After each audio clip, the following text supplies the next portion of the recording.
So, Stephen, thank you for doing this with us. How are you today? I'm good. I'm good. This is like exciting, be able to talk to other artists. It's like it's very special, you Cool. know, that So, I'm I, asked to do this. I wanted to ask you to repeat the story that you told me on how this all started for you. What was the defining moment for you that said, "I want to pursue this as a real thing"? Oh, you mean the accident? Yes, yes, Yeah. yes. Okay.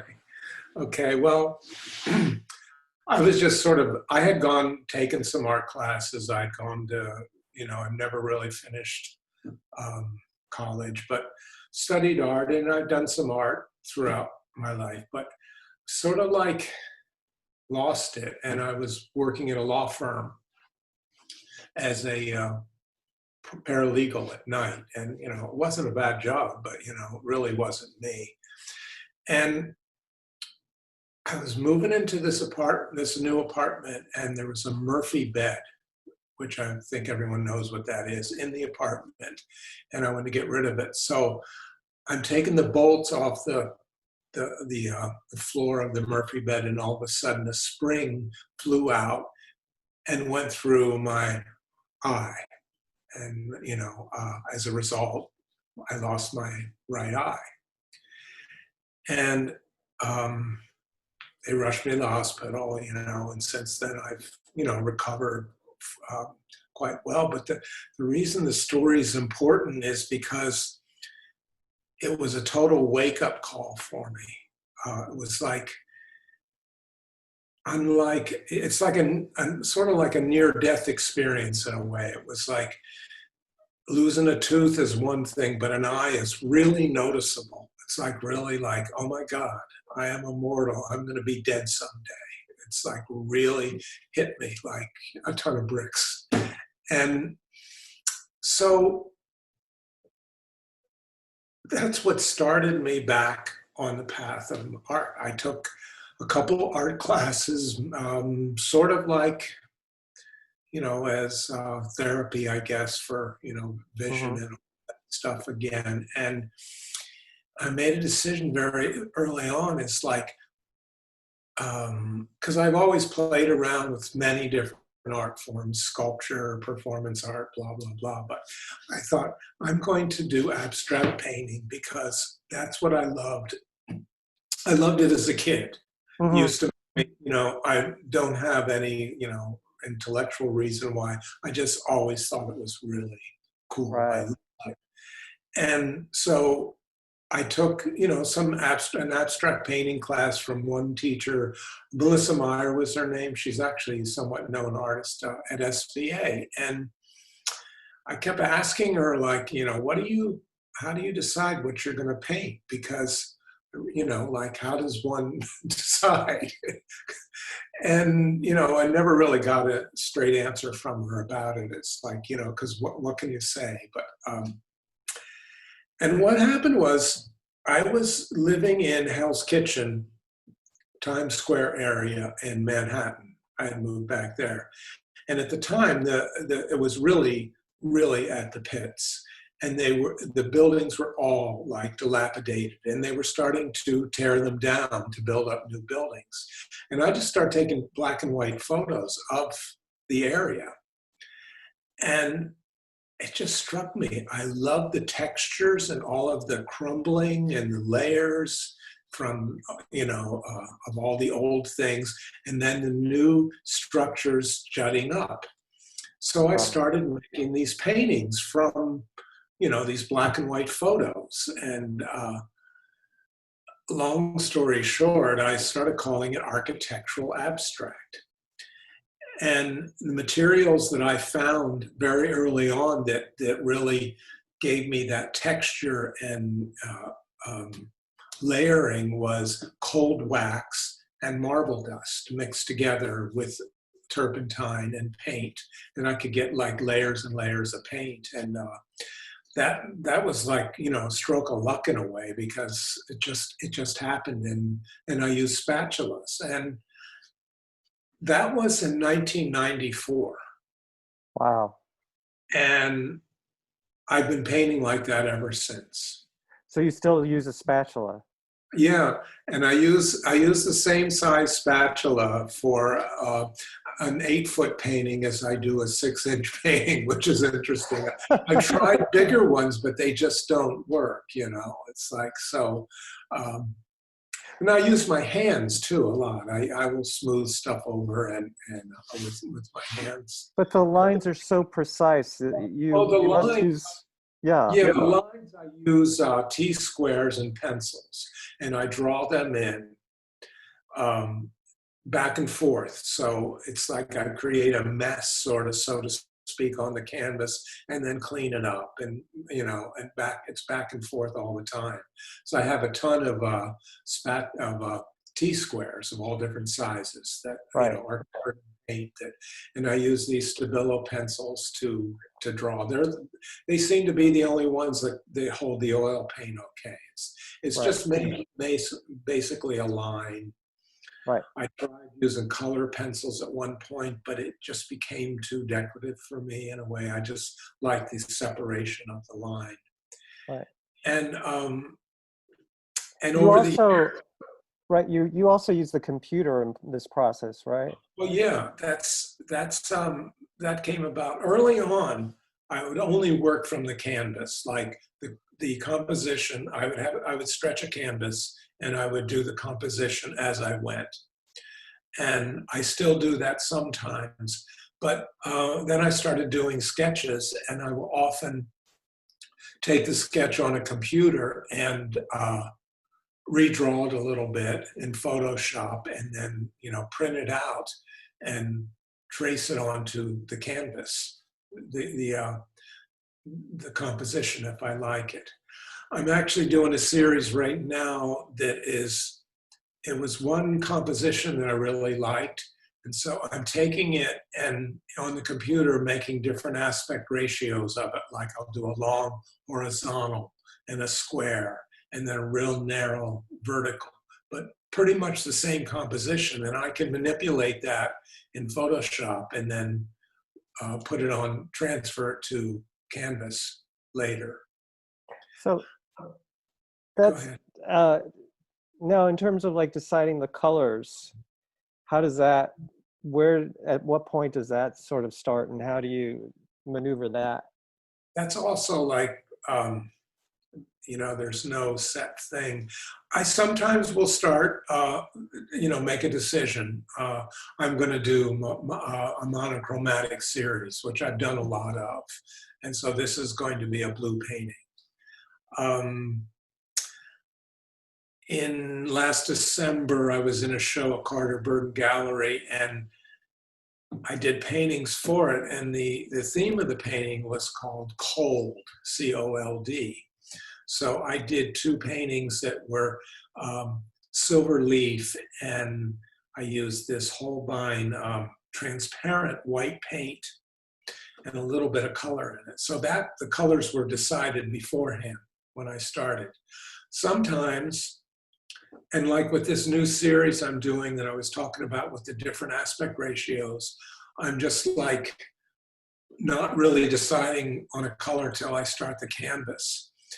The other idea of this is to make each painting as different as possible, even though the composition is the same, work with a very different color palette in each one of them. Wow. In fact, I'm working on one now that it started out as like, had a lot of orange in it, but now the orange is like sort of, I'm getting rid of a lot of that, and it's probably going to be more earth tones. Right. So it's nice to do that sometimes because you have other colors coming through, and I don't know if any of you work with oil paints or what you do, what other mediums you use, but I find having sometimes background colors help me in deciding on. There's another painting I just did that had started in February, and it was actually bright reds. And I was working on it in this recent, shutdown when we can't really go out of our homes. My studio is in my house, so I'm pretty lucky about that. And I just started changing the colors, and it just got to be mud. It was like ugly and horrible, and and that happens sometimes. Right. But as I worked on it more, I just started using whites and light colors, and it turned out to be pretty much of a white painting, and and it became very meditative when I started. But all of those background colors really helped in the end. Give me something behind the white, so it's not just a white painting. I like the range of the. Sometimes you look at your paintings and you see colors that not ordinarily you would think, oh wow, are those going to work together? And you always make them work.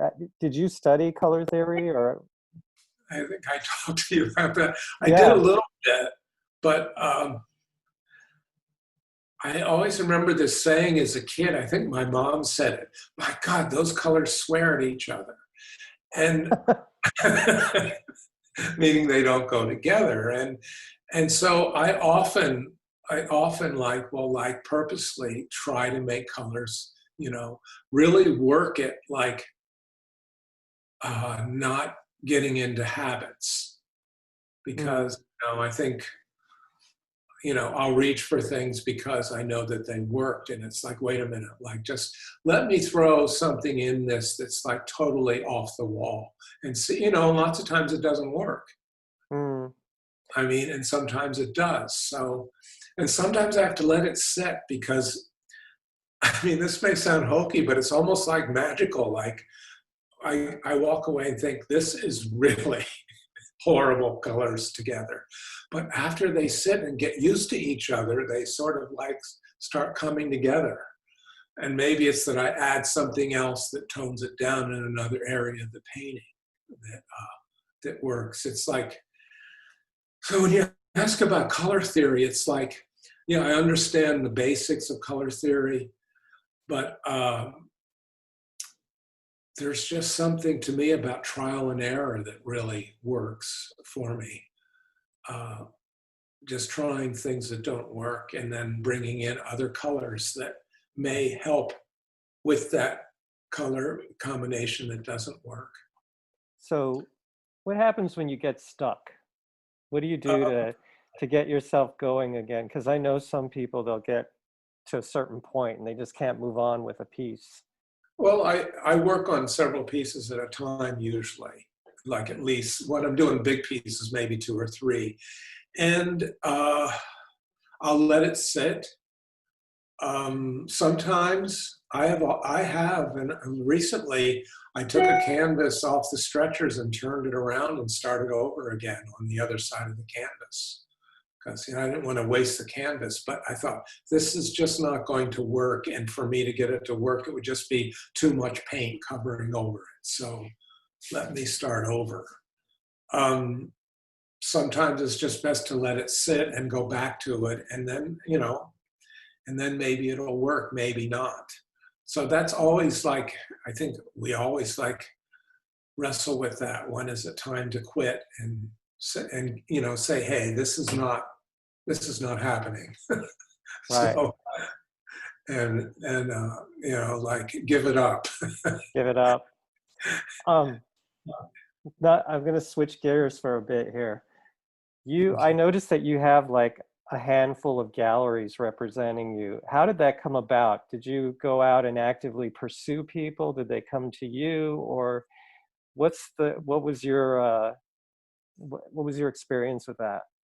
Some of them are online people and designers. Like I did apply to Carter Burden Gallery, which is a gallery. It's in Manhattan that you have to be 60 years old to apply for it. So, and it's called Reemerging Artists. And I got into that. I haven't really gone to that many galleries. I was one time a member of a co-op gallery that I'm no longer a member of. There's a gallery I work at that's a co-op gallery, and sometimes I'm in some of their shows. But at one point, finding my niche was, and I kept hearing about that, and what is my niche? And so I started contacting art consultants all over the country, and I would write to them. And at that point, this was years ago, and I would actually send them physical materials and pictures. It was, before all the internet and stuff was so popular. And I got to know some of them and have actually worked for them. There was a company in Texas that I've done quite a few paintings for. And there's a woman in LA that contacted me that she had a gallery, and now she works all online. She's called Modern Art, Etc. And she does have a small showroom, and I work with her. But like, I realized that someone of my caliber as an artist, I'm not going to get, or maybe not, some big guy to represent me. I need a lot of different people, and I'm still always work on that. Right. I also contact interior designers. There's an interior design company that Joe Lucas, and he has a store in Los Angeles and New York, a showroom, and he's put some of my paintings in his showrooms out there and in New York. So to me, it's just all those different avenues. Right. I work with. One of the people here, actually, Karen, also utilizes Cherish, and I know you were talking about that as well, that you were able to sell recently on there. Yeah, they contacted me years ago when they first started and said, do you want to put some paintings on? We like your work. And I did, and nothing ever happened. And then a few years ago, I just started putting more work on. And, over the last 3 years, I've been selling maybe 3-4 paintings a year with them. Really? So there's that. Yeah. I just sold one like a couple weeks ago. They're a really, really well run site. The tech people are awesome on that the way they put it together. So, and they make it really easy for shipping and stuff. And I work with Saatchi Art, which is an online art dealer who is free. Any artist can go on there. But the key to that is to keep putting up new work. And because they do look and see because they have thousands of artists on there. So in order to ever get noticed, you have to be adding work to your site all the time and going on there and adding things when you have a show or changing your bio a little bit and working with it. You just don't throw some art on it and forget it. They also have a thing, the Other Art Fair. People may have heard of that. They have it now in Los Angeles, and I've done the one in New York 4 times. And I never thought that I would do an art fair. It always sounds sort of hokey, but when they were first doing the one in New York, Rebecca Wilson, who's the chief curator, she sent me an email saying, I hope you apply for the Other Art Fair. And I did. It costs money to be in it, and it's really, taxing thing to do. You're there 4 days, in front of people that 90% of them ignore you. If you're used to that. And that's been a good experience. There's another art online dealer, Singular. They're out of Berlin and Paris. And they also contacted me at one point, and I put work on there. And I've recently sold stuff to them, through them, and actually a woman in Switzerland bought something in the last couple weeks, or 3 weeks ago, and which was really, like, I didn't expect to sell anything during this time that, everyone's indoors. But like, one of the art dealers told me, well, the rich people are online buying. So I find like most of my sales are online. Do you get any action out of social media? What's your philosophy on that one? Well, there you go again. It's like, I've been doing Instagram for about 5 years. Okay. And I do it as, again, I go back to who my niche is. So I always put my paintings in environments, and I show the painting in an environment usually. Sometimes even it's scaled differently than the actual painting because I'm advertising myself, not necessarily the piece of art. And I have gotten that guy, Joe Lucas, who has Harbinger LA in LA, he found me on there, contacted me, and then visited my studio. There's another designer that contacted me. Recently, there's a designer that contacted me that wants to do an art blog with her interior design thing. So these things have happened, a handful of things, but over the 5 years that I'm doing it, and I post every day, once a day, uh, that's a hell of a lot of work for those minimal amount of things. But I mean, then again, it's like, to me, it's, you may go 2 years and not hear from anyone. Right. No, and like with Saatchi art, it was the first year I never, got anything from them. And that seems to be the case with a lot of these online things.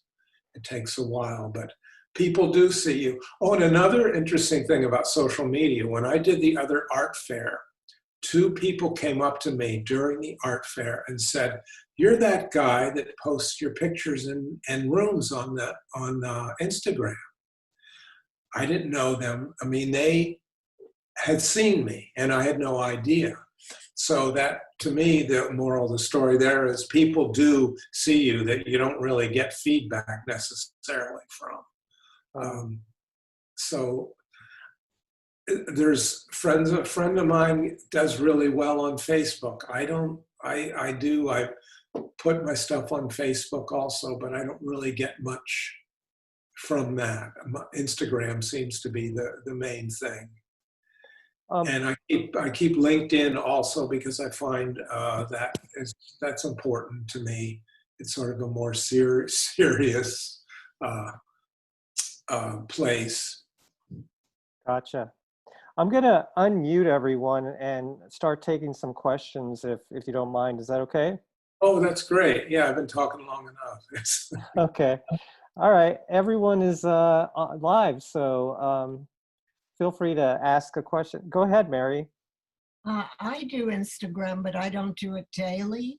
And I have a following, but they're not necessarily my art following. They're men who want to date me. Well, there's a lot of that. Marry me without even meeting me.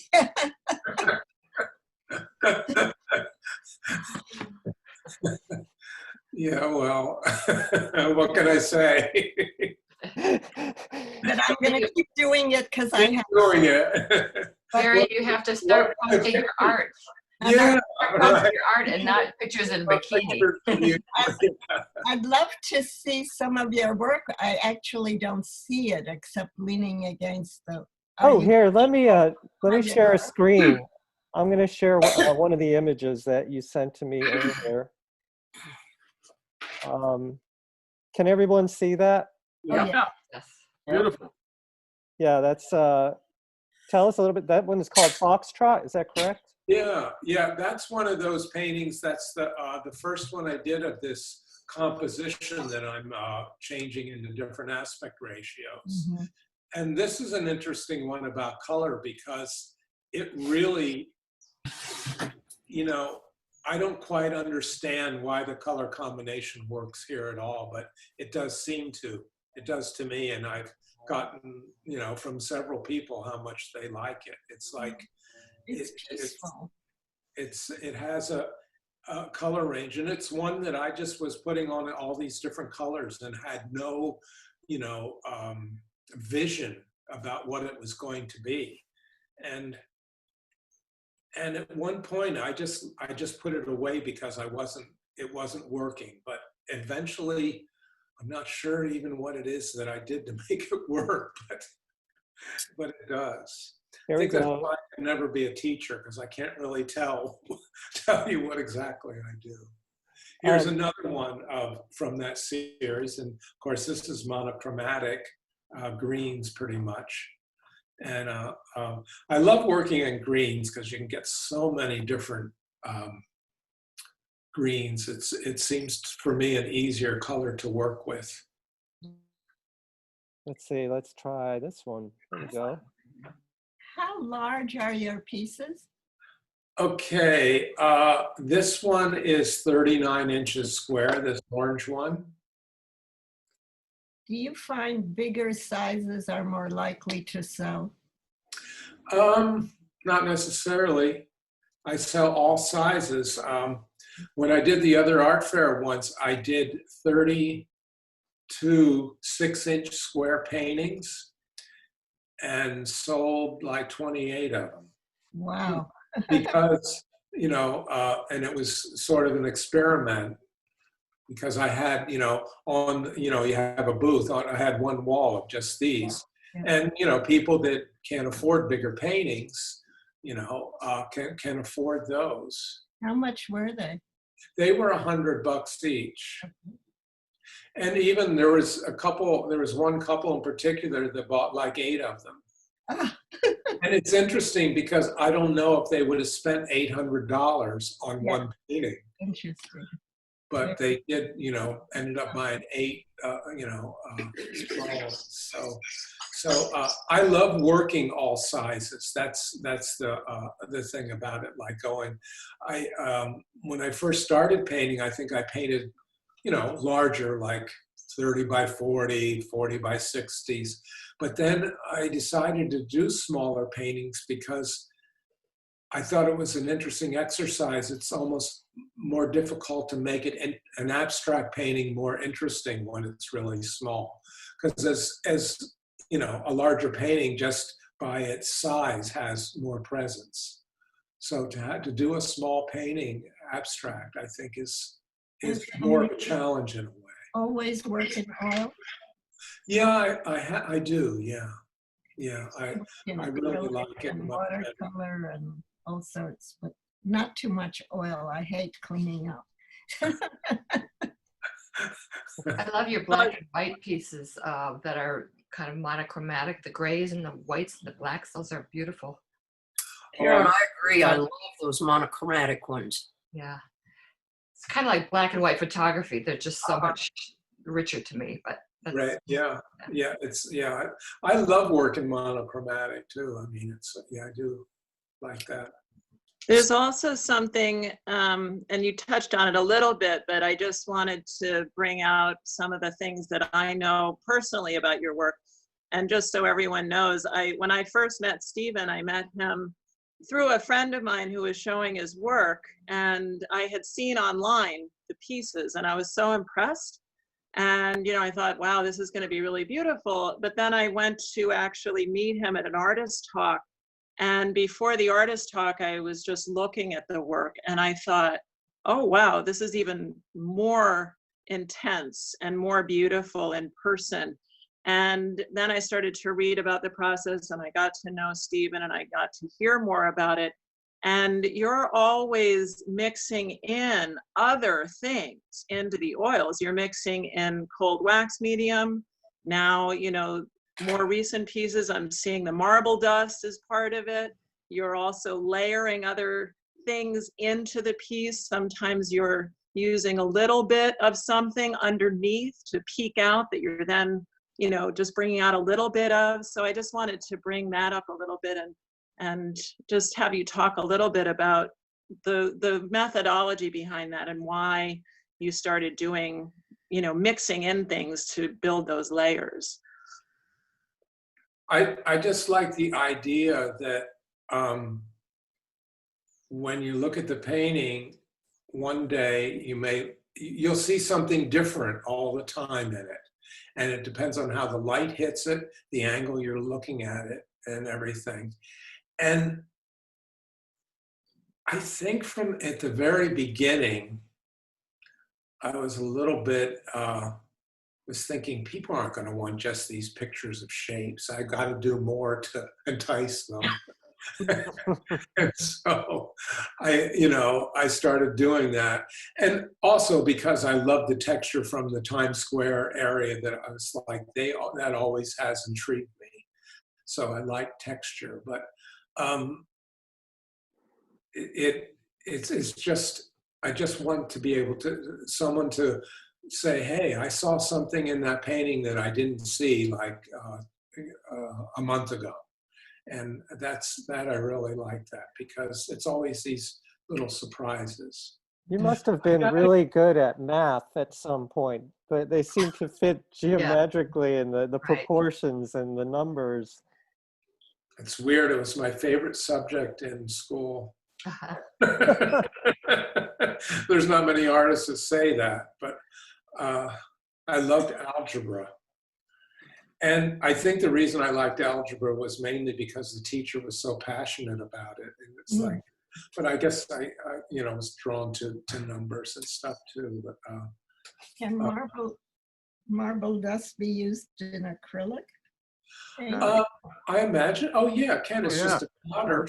So because you mix mediums with people put sand and all kinds of things, sand in acrylic paint. People do that. So marble dust would be a similar thing too. I have a friend that puts in metal shavings. Metal shavings in paint, and not small ones, big ones. Really? So big flakes of milling from milling actually aircraft products. And he uses acrylic or strictly acrylic. He's one of the pioneers in acrylic painting. He's out there in New York as well. Peter Bradley, do you know Peter? I've heard that name. Me too. Oh. Yeah, Peter's up in Socrates now, but he did live over on Jane Street. They still have a place on Jane Street. But, I wonder if he's with Carter Burton Gallery, because he might be. Not anymore. He's pretty much pulled out of the galleries. He's fed up with dealing with them. Oh. Yeah, he was with Pearls and a bunch of major galleries, and he's basically said they're a bunch of bandits, so he didn't want to deal with them. Stephen, I'd like to see your paintings. You start marketing puzzles with your paintings. Puzzles, yes. I was looking at one of them earlier, and I just saw them all. I just wanted to be able to put all the shapes together, to create a painting. Well, this is the time of year this is the time to be putting them in the market. I have another question for you. You said you show things in living situations, you show your work. Do you use, there's an app I have used before that you can put your painting in any situation. It's not cheap. No, I actually scour the internet for rooms that I like, and then alter them a little bit, and then and Photoshop put the paintings in it. So you do it yourself? I do it myself. Yeah. Oh, nice. Yeah.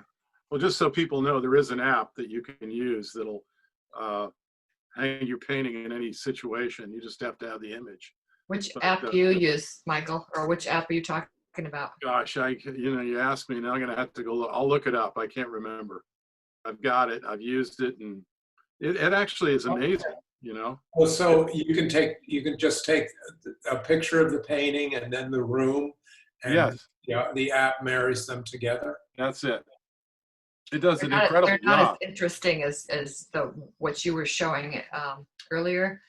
I guess what I saw on your website. You have some on your website, right? Yeah, I have them on the homepage. Yeah, those are some really classy rooms. The ones that I've seen on the apps are just very, very generic, black and white. They're not very interesting, but they help. Yeah, I like your idea. If you do Photoshop, yeah. One of the things that I know about Stephen is that, and it's just something I've observed over time, is that he is himself he has a great eye for design. And, even in the apartment and his home studio, it's stunning. So when he's looking at the work, he's actually looking for a space that they'll really reflect and have a conversation together and be so striking. And that's a real gift in and of itself to be able to do that. Yeah, they have to work together to put them in there. Yeah.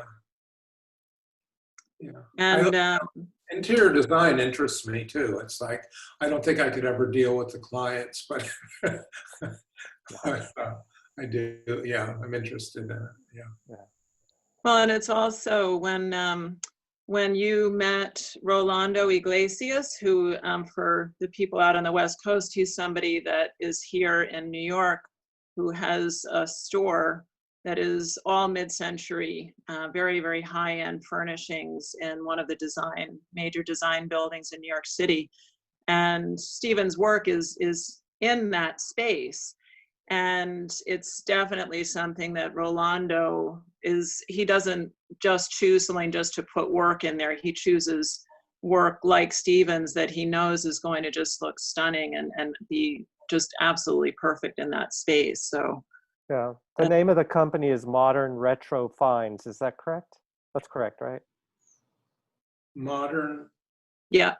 Yeah.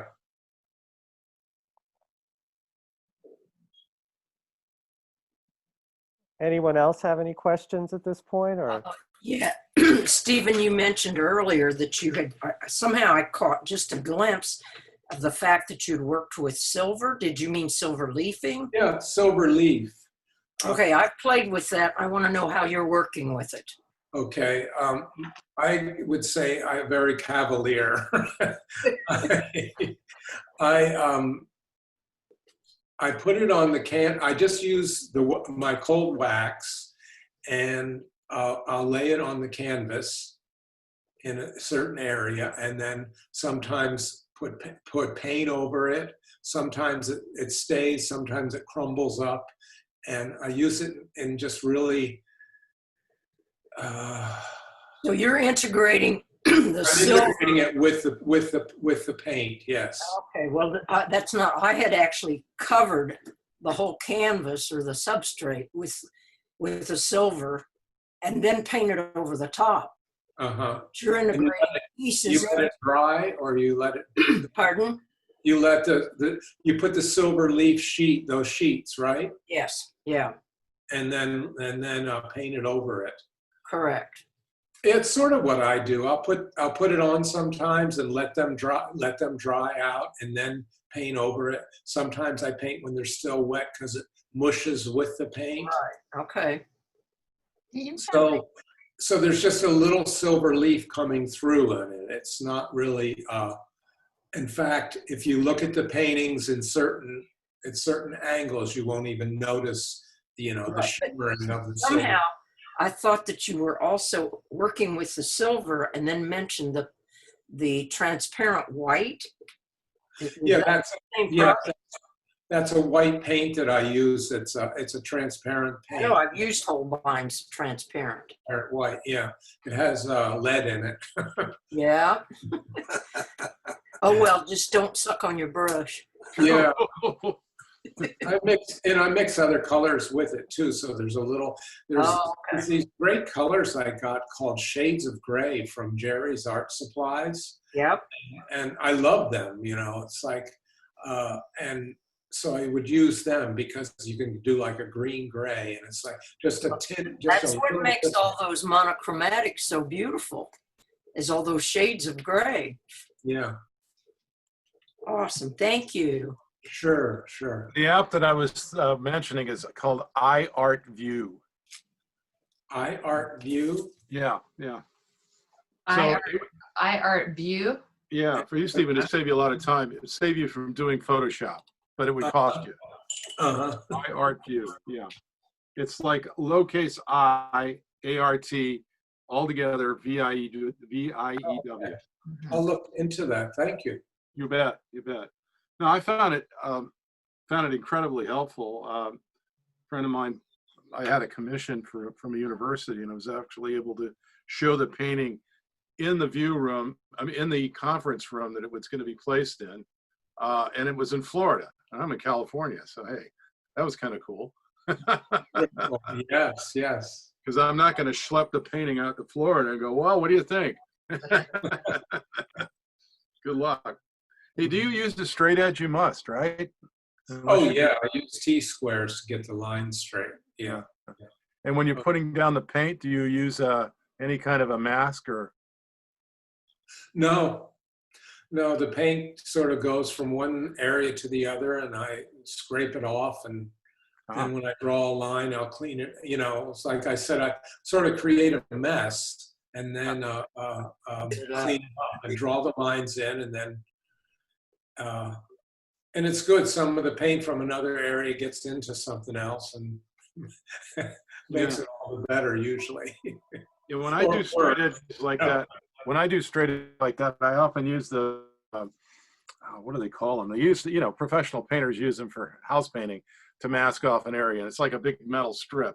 But I've seen people use like Venetian blind, you know, cut those up and use them as a straight edge. And Oh yeah, yeah. but hey, you're getting great results, so keep it Yeah, up. my painting, there's a lot going on to get an area that I like. So it's not just, you know, painting it. It's like, you know, scraping it off sometimes, adding more stuff to it. Sometimes just throwing some marble dust on the wet paint and scraping it will give me more texture. And you said you used a spatula? Yeah, Like I use small art spatulas, like triangle ones. Oh, okay. Yeah.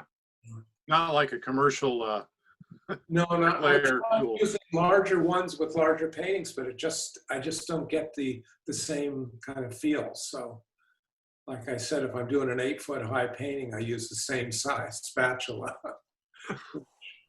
And how do you price your paintings? Oh boy.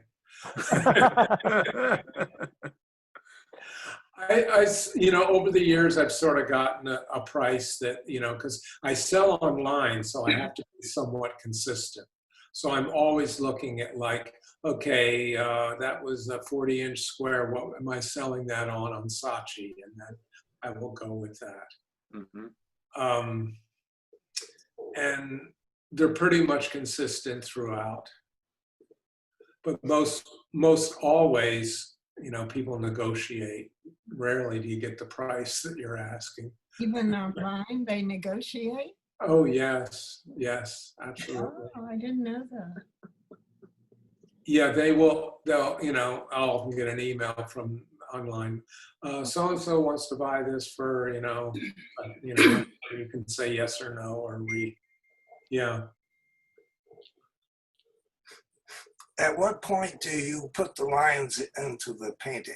Is that when the paint is dry, or? No, I usually draw the lines. I'll create a composition, and so the lines are there to start with. And then as I'm painting, I redraw the lines constantly so I don't lose them. Whoa. Where was that? Bathroom. It was a motorcycle going by in New Jersey, where I am. Sorry. Oh. No control. So It's Memorial Day weekend, so they're out. Yeah, 30. So the lines are being drawn constantly back, you know, as I'm painting. And, you know, they're finalized towards the end. Sometimes I'll even use a nail and, you know, to etch the line in as the paint gets a little thicker. Great. Well, how do you keep this color separated from the line? You said you put the paint on first and then you draw the lines, or you? Yeah, it's back and forth. Like I'll paint an area, and sometimes, you know, not so. The paint will get maybe onto another area, but I'll draw the line, and then I can scrape the paint off of the area I didn't want it on, or mix it with it sometimes, because that helps. You know, because it's a color adjacent to the other one. Like I think I've said, it would be, I mean, I've been asked to teach. There's this one online people that keep saying, you should teach your technique, and it would really be hard because what I do is just so random. I'm sure there's habits, but like, you know, I wouldn't know how to tell someone to paint like me. Stephen, that's what makes it special. I've taught for years, and I find that people that just work from their intuition and paint or write, whatever they do, and it comes natural, and they can't always explain it, it's much more fascinating than people that have formulas. That's why I'll be honest with you. I've never liked circles and squares and real geometric art and abstract art.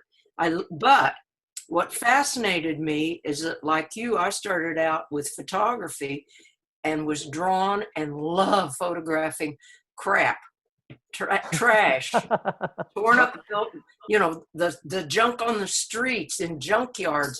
I love that kind of texture. And then it translated, just like you, into painting my abstract photography work. But teaching it, trying to teach, you can't teach what's in your heart and what you feel. It has to come from you. And you can show somebody else a technique, but it doesn't look like what you're doing. And if they just copy, it's never as good. It's never as good. And yours, I was really drawn to it because there's a sense of something that's working inside those geometric patterns. And it's really weird, but I rarely see that kind of work that has a soul to it. And I thought yours did, and I was very drawn to it. Wow, thank you. Great job. It's truth. Truth. Yeah. Beautifully said. Beautifully said. That's awesome. Yeah. I want each, it's interesting because each shape is its own thing, and I'm always trying to make them as interesting as possible. But then you have to there's always this back and forth, because if there's too much going on in each shape, then it doesn't work. So that's another whole element that's going on in my head when I'm doing things. That's what's so beautiful, is because you're letting it happen, and you know when to quit, and you know when it speaks to you, and that's what makes it art. Otherwise, you're just using formulas, and it's just boring. It's like somebody that composes music, and if they don't just let go and let it happen, it's just playing the scales. And you're not playing the scales, you're making those squares sing. And I loved it. Thank you.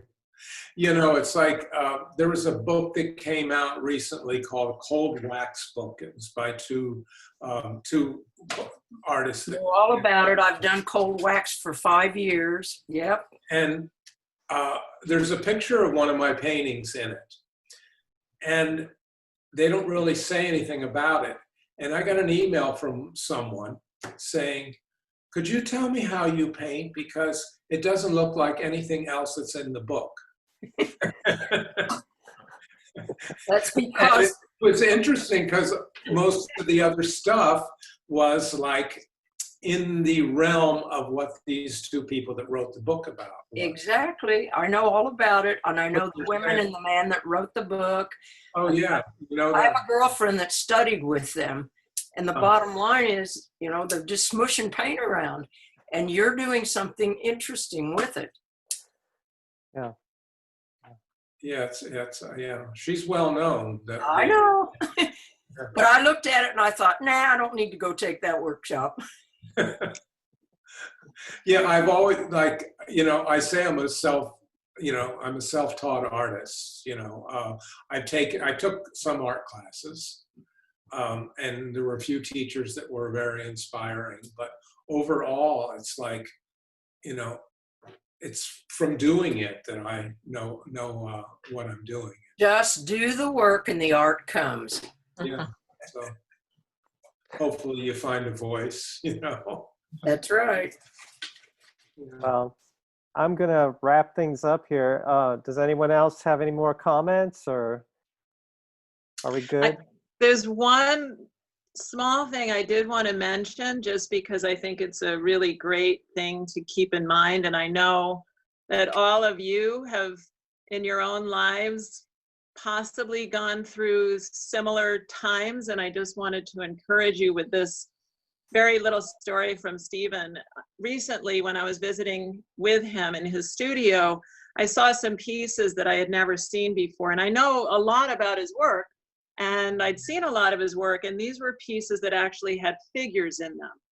And they weren't full-blown figures, but they were figures. And I was looking at them and I said, gee, I didn't know that you ever put figures in your work. And And I actually own them now because he told me that they were very, very early pieces, and that I don't know, I don't want to paraphrase you too badly, Stephen, but I think you said something along the lines of, those were in the days when I thought that I had to put figures in my work in order to have them be real art. And Something like I just that. want Yeah, pretty much. Yeah. pretty much. And they're absolutely stunning. They're really beautiful. And that's why I said, I want them if you will part with them. But the thing about it that I just wanted to share with people is that sometimes other people or sometimes the world will tell us that what we're doing, we have to do differently. And of course, as we've all been talking about, your work is just incredible. The way that you're doing it now, the pieces that I have are lovely and they really are stunning, but you certainly don't need those figures in there to have it have soul and have life and be so interesting to look at. So I just wanted to share that little story with people. Thanks. Thanks for sharing that, Jannie. Okay, Stephen, well, thank you for spending this time with us. It's been great.